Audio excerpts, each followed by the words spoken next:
सुनील तिवारी चंदन।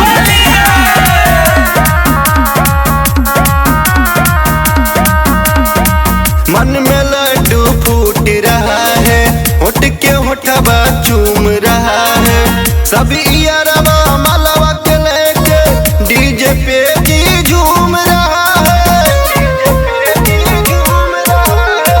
मन में लड्डू फूट रहा है, होठ के होठबा चूम रहा है। सभी यारबा मलवा के लेके डीजे पे जी झूम रहा है। नहीं लखनऊ से नहीं बंगाल से, नहीं लखनऊ से नहीं बंगाल से, लाइनी बॉम्बे नगरिया से।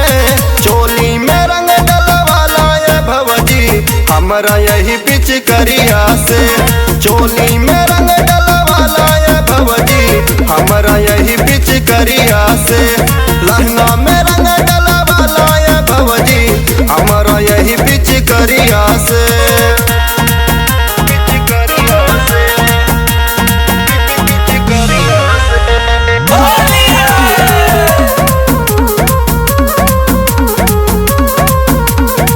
सभी देवरबा ताक रहा है, भौजी के घरवा में झांक रहा है।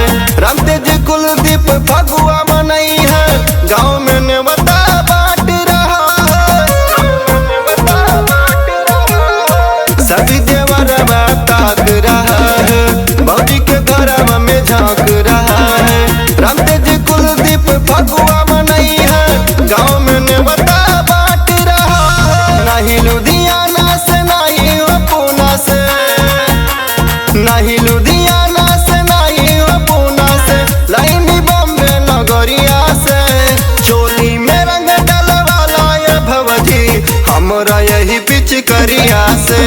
चोली में रंग डलवाला ये भवजी हमारा यही पिचकारिया से।